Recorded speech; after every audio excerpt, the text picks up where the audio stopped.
Assalamualaikum warahmatullahi wabarakatuh. Saya Juan Aditya Kurniawan dengan NPM 24783081 dari kelas TRPL 4C.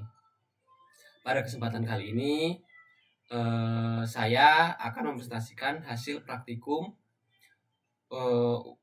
UA mata kuliah Sistem Terdistribusi dengan studi kasus bayar cepat. Pada praktikum ini terdapat bagian utama yaitu simulasi race condition menggunakan mutek, simulasi deadlock, perbaikan deadlock menggunakan log ordering, serta simulasi komunikasi client server yang dilengkapi autentifikasi token sederhana. Nah, pada proyek ini saya membuat struktur proyek yang telah saya buat.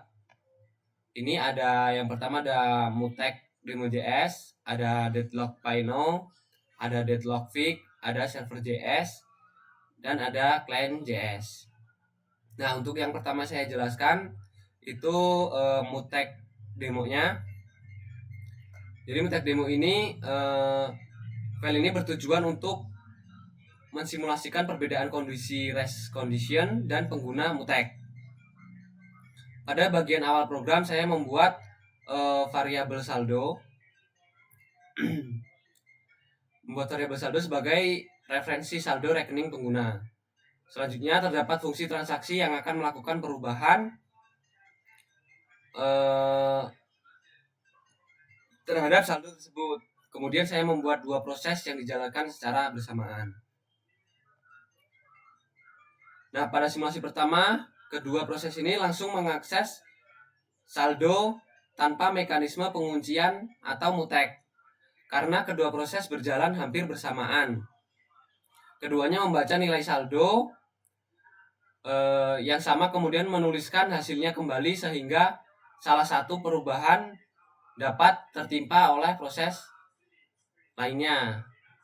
Kondisi inilah yang disebut race condition. Setelah itu saya menambahkan mekanisme mutek.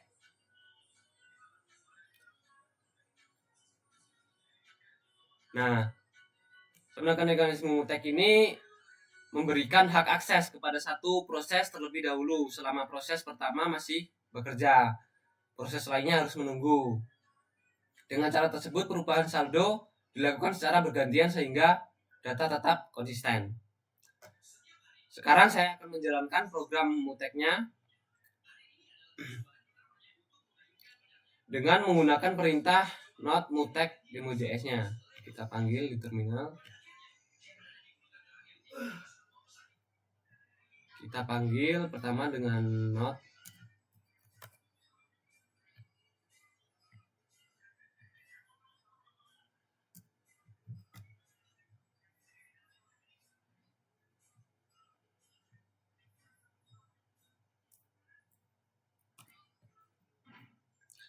kita kasih ini alamat filenya mutek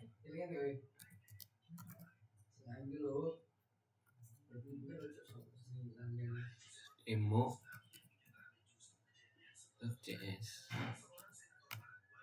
Kita panggil. Nah, kode output pertama terlihat kedua proses berjalan secara bersamaan sehingga saldo akhir dapat menjadi tidak sesuai. Nih. Sedangkan pada output kedua setelah menggunakan mutek setiap proses menunggu giliran sehingga saldo akhirnya sesuai dengan yang diharapkan. Dari hasil ini dapat disimpulkan bahwa mutek berhasil mencegah race condition. Selanjutnya saya akan menjelaskan tentang deadlock. Program ini bertujuan mensimulasikan kondisi deadlock. Pada program ini terdapat dua proses yaitu P1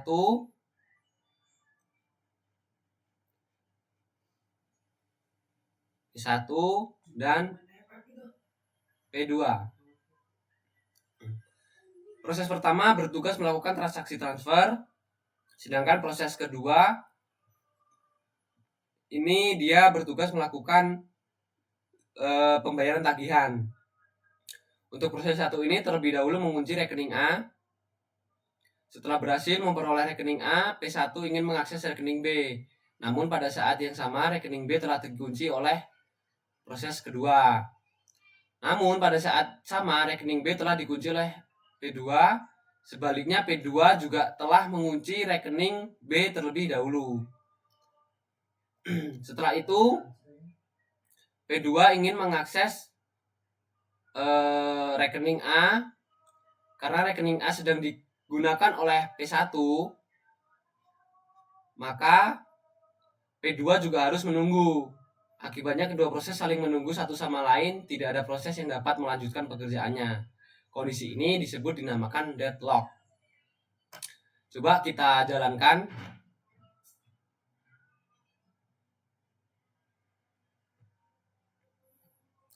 Kita panggil.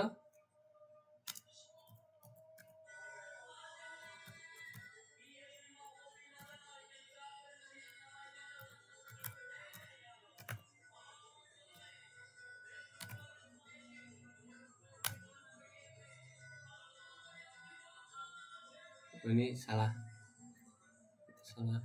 kan.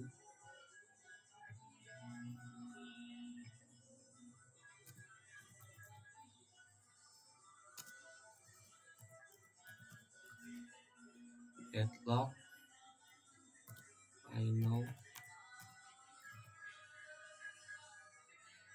.js. Nah, output muncul terlihat bahwa P1 berhasil mengunci rekening A. Kemudian P2 menunggu rekening B, sedangkan P2 menunggu rekening A. Karena keduanya saling menunggu, maka program berhenti. Inilah contoh kondisi deadlock pada sistem terdistribusi. Kita lanjut deadlock fix.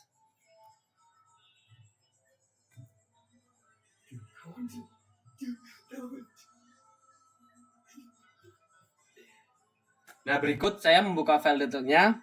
File ini merupakan solusi dari permasalahan deadlock sebelumnya.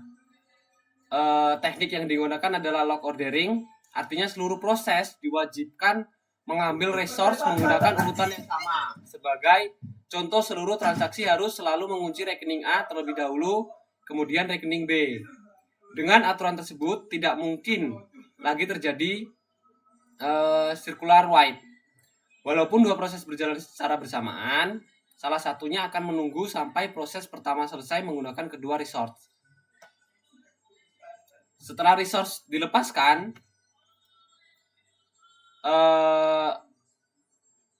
barulah proses berikutnya dapat berjalan.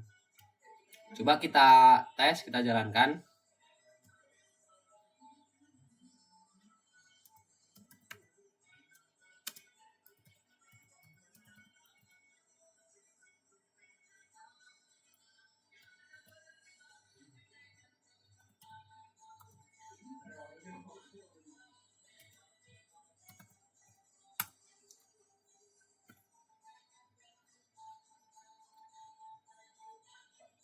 Nah, terlihat bahwa kedua transaksi berhasil diselesaikan tanpa terjadi deadlock. Hal ini membuktikan bahwa log ordering berhasil menghilangkan circular white. Selanjutnya ke program server. Nah, file ini berfungsi sebagai server pada sistem pembayaran bayar cepat. Pada bagian awal, program server dibuat menggunakan modul HTTP bawaan Node.js. Setelah itu, server membuka port, misalnya port 3000.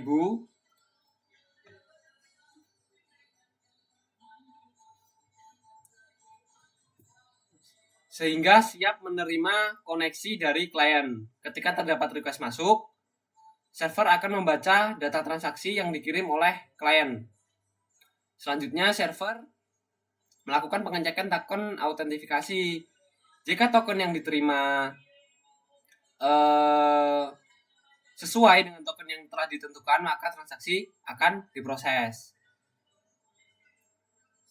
Namun apabila token tidak sesuai, maka server akan menolak request tersebut. Setelah proses selesai, server mengirimkan respon kembali kepada klien. Sekarang kita tes.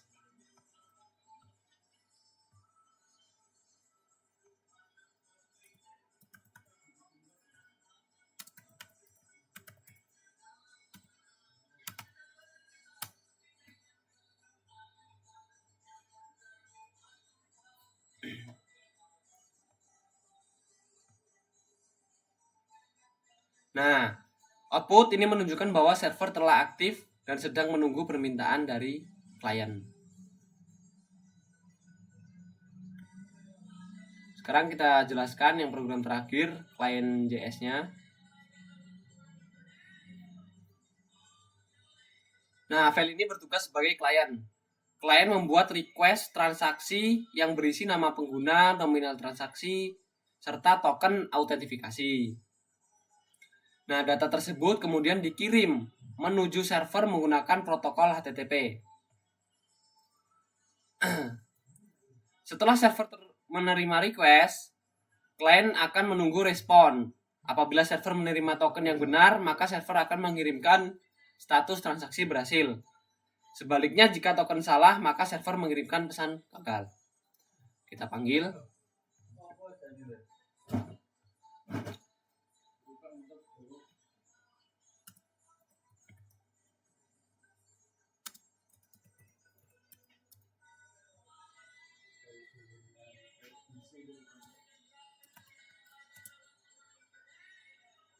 Salah.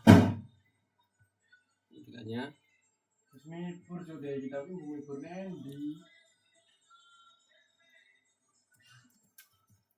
Ngerti nggak cu? KCS. Leh, lo mau komplain apa Waduh, nilai kok deh? error nih? Emang bisa cek nilai cok? Hah? Emang bisa nilai? So, komplain apa nilai? Ini apa ya? Nilai aku. Nilai lah. Nilai kak.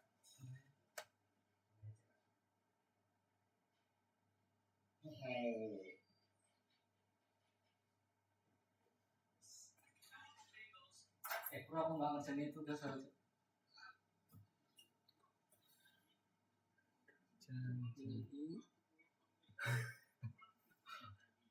Uang was free. Ini dia pun coba-coba loh, dia begini. Tangan dia capek. Hah? Pas lagi juga tahun yang dulu. Dia nggak saran. Tawon part 3 loh ini Pak.